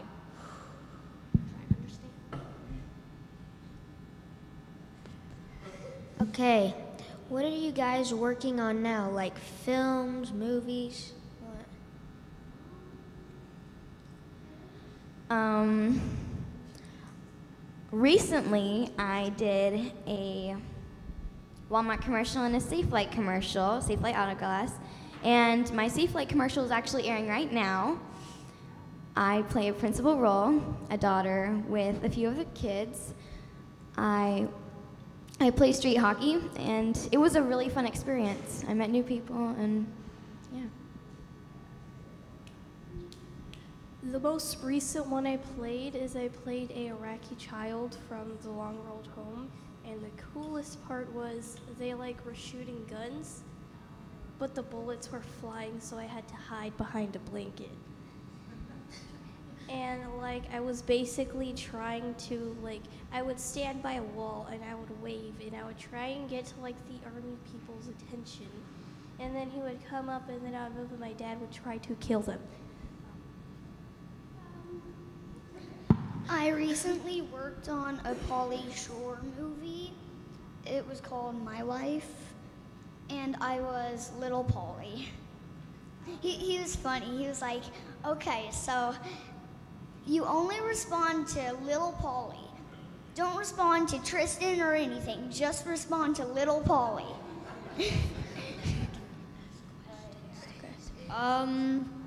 Let's see. So I was doing, well, I might still be doing, depends, Tumbleweed. So I don't know if I'm still or not still doing it. We're hoping we are done, but I'm not sure. You're done. Okay, we're done. I don't know. And is being on a set all day what you imagined it would be? At first I'm like, oh, this is interesting. Okay, so are you sure all I have to do is stand here and do this? And they're like, yes. I'm like, okay. Yeah, so I guess so. Now that Well, at first, when my sister was in The Leftovers, they said, "Do you have a little brother?" And I was like, and Charlotte was like, "Yeah." And so I went in it, and then it was like, we were in this car, it was like for 8 hours, and it was burning hot. And then I was like, is this what every set's gonna be like? But no, just that one.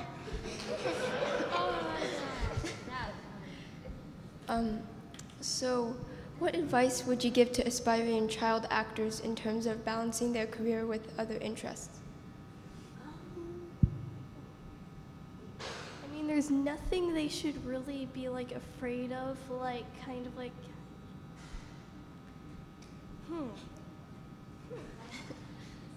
Okay, so sometimes when you're in audition, there will be a sound or noise in the background that may be like a siren going off or something that just randomly happens, like a fire truck sometimes will go past and you'll be like, oh no, I just ruined the audition or something, and you'll stop and pause. But there's a way that if that makes sense and you're running for your life in the scene that you're doing, just incorporate it into that, like, oh my God, they're coming or something. And don't really be scared of not doing well. You can probably use that to your advantage. yeah, and like you shouldn't really be scared of like if you don't get the audition, you shouldn't start thinking, I suck. You probably should use how to teach yourself from after you failed to make yourself better.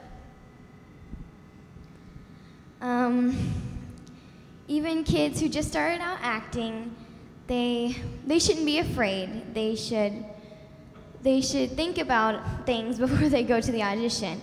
And alongside with that, kids who are being bullied at school, I was bullied at school because I had a gap. Kids actually, in general, they shouldn't hide or run away. They should express themselves with who they are. They shouldn't be afraid, like I said. They should be fabulous, and they should just be themselves.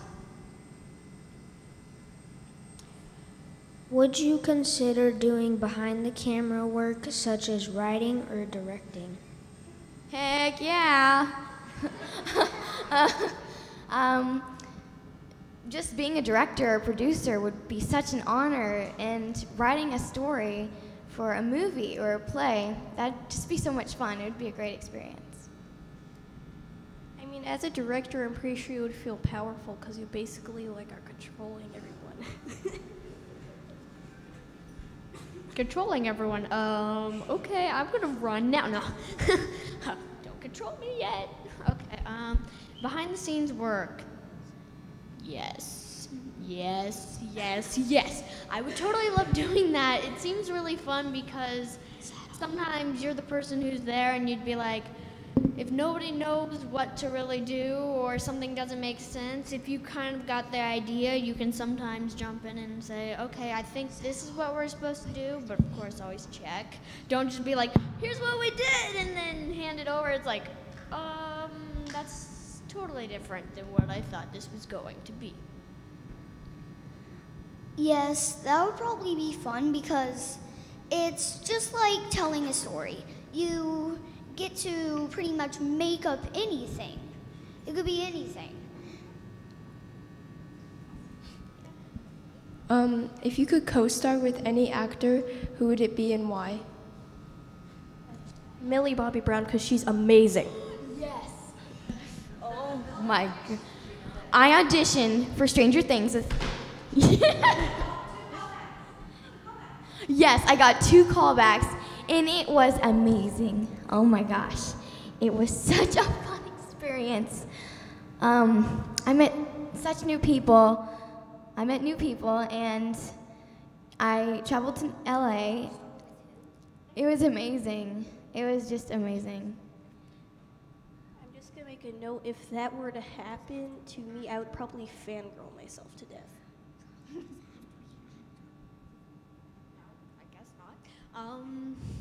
I don't know. I honestly have no clue. Everybody is really great in the acting industry, so I don't know. does it have to be an actor? No? Then probably Sam Raimi. Why?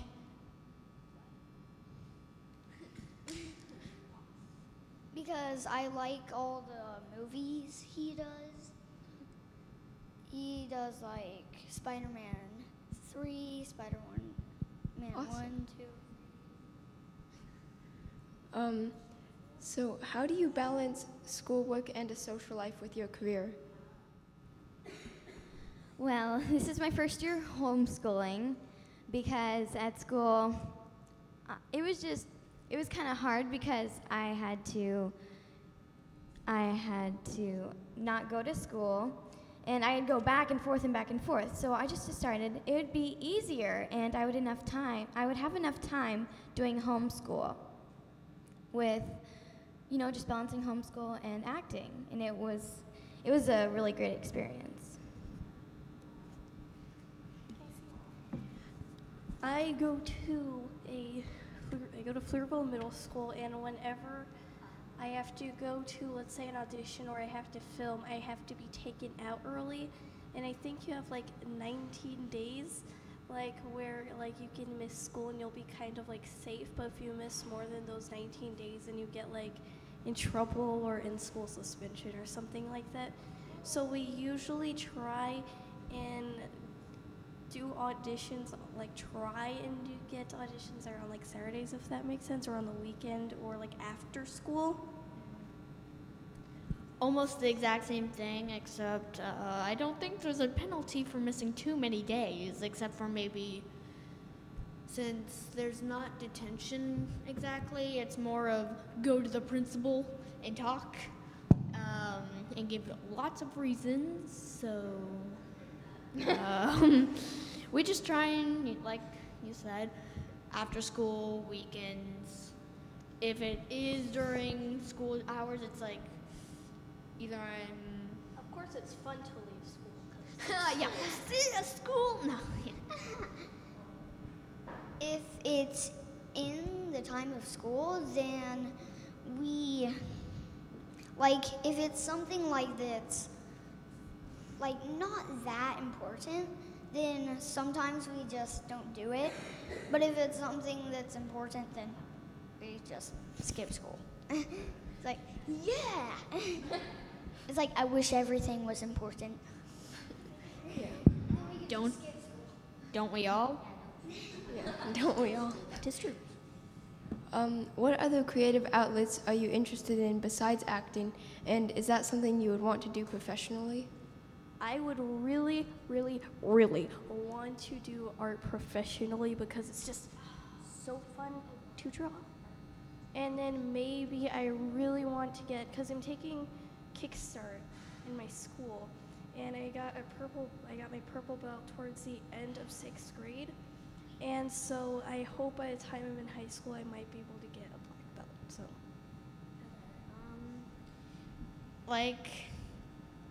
let's see. There are so many things that I would want to do professionally, but I probably wouldn't make much money doing it, so it probably wouldn't be a good idea. Like art, I'm not very good, but it's fun. Fashion, I'd like to make clothes, but then again, I'm not very good at it, right? Rollerblading, but I don't think you can do that professionally exactly. Oh, yeah, you could be a coach, but again, I don't think I'd make a lot of money doing that, so.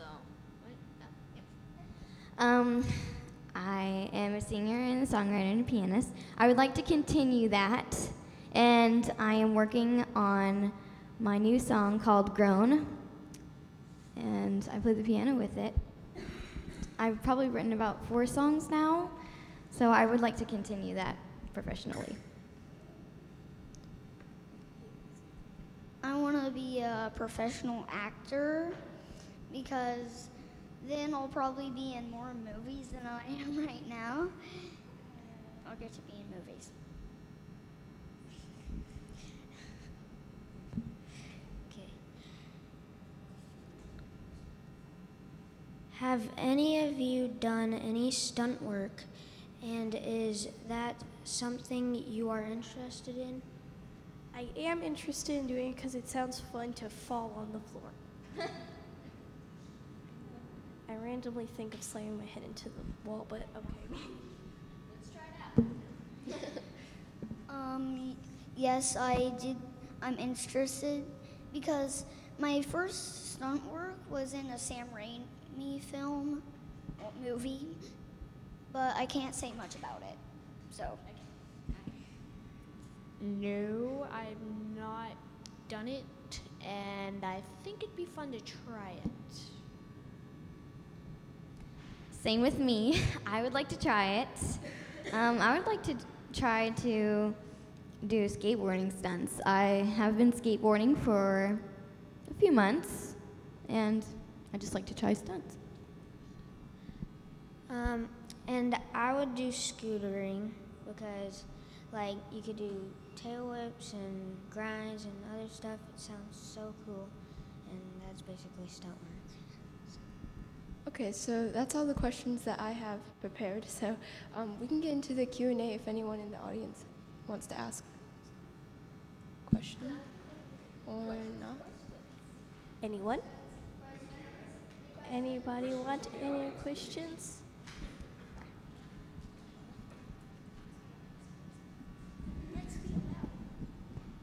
I wanted to ask, ooh, that was so loud, sorry.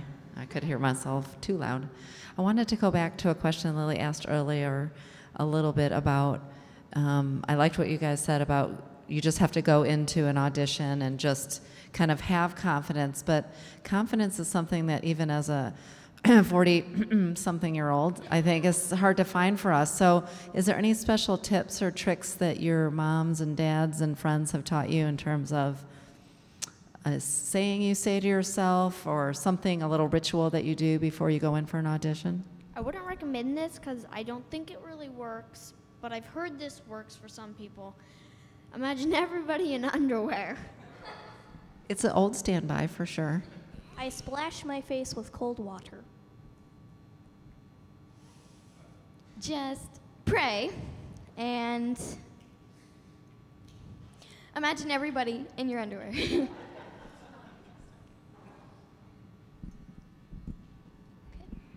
Well, yeah, that's about it. I just wanted to thank you guys for letting me moderate this panel. And yeah, thank you.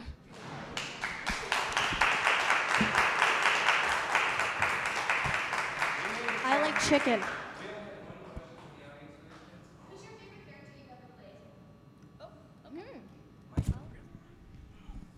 I don't really know because I enjoyed playing all of them.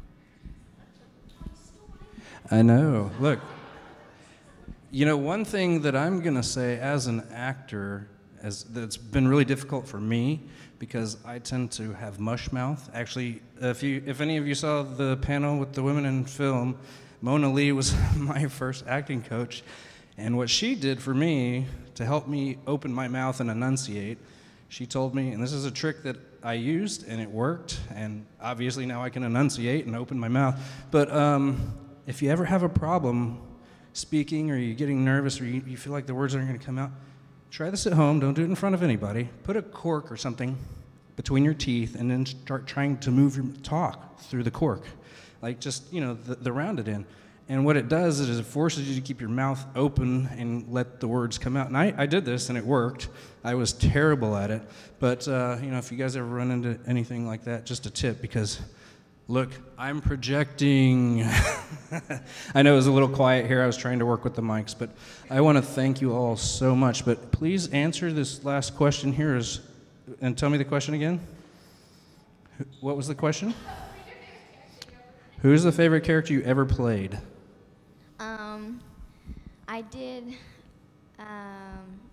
well, my Safe Light commercial, just being a principal role was exciting for me. You know, just, it was a principal role for a street hockey girl in a family. For Safe Light Auto Glass, they have this new app. How about you, Lauren? What's the favorite character you've ever played? I mean, I really enjoyed all of them, but I think What was it? I'm sorry. Maybe Pia from Rise of the Valkyrie, just because we had to go out like late at night and it was cold and it was just cool. We had to work on a horror film. And it was just nice. Hang on just a second. I'm going to switch mics. I'm not sure if that one's putting up no sound. Test, test. No, it's not as loud. Maybe that's part of it. I tried, but we got reverb. Go ahead. Okay, whoa, okay. I'm just gonna hold it right here, not. Okay, so let's see. They're all really great. But I guess I could say I really liked playing for Maximum Ride Angel because there was so much, well, there was a fight scene and then they had fake blood and it was kind of creepy, but you know what I mean. Also, everybody got wings.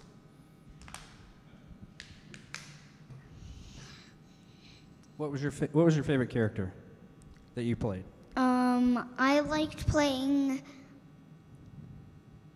the little boy in a horror movie, well, trailer. Very cool. Okay, does anybody I've have any more talked about questions? a lot. And sorry about the mic, guys. I'm not sure what's happening here, but I think it's probably the one that has this giant dent in it, maybe? I don't know. Sorry about that. Any questions, anybody? No? Okay, well, thank you all for coming. Thank you for being a part of it. And I would like to thank Humblebee Media and Austin Film Meet for live streaming this, so you will be on the web. I appreciate you guys coming to Austin WebFest 2017, year 4, and I hope we can have you back next year for some part of it. Thank you, humbly.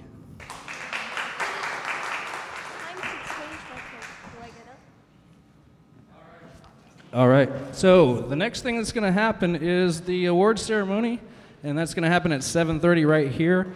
After the award ceremony, immediately, we're going to do the award ceremony in the front room. Immediately following, we're going to have a live band here by the name of Dysfunction Junction. So if you can join us, please do. You're welcome to bring a couple people if you like.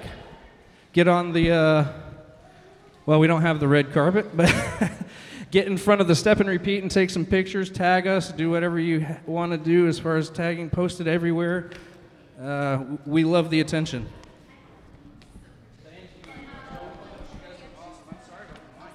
I had the levels pushed way up back there.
That's true.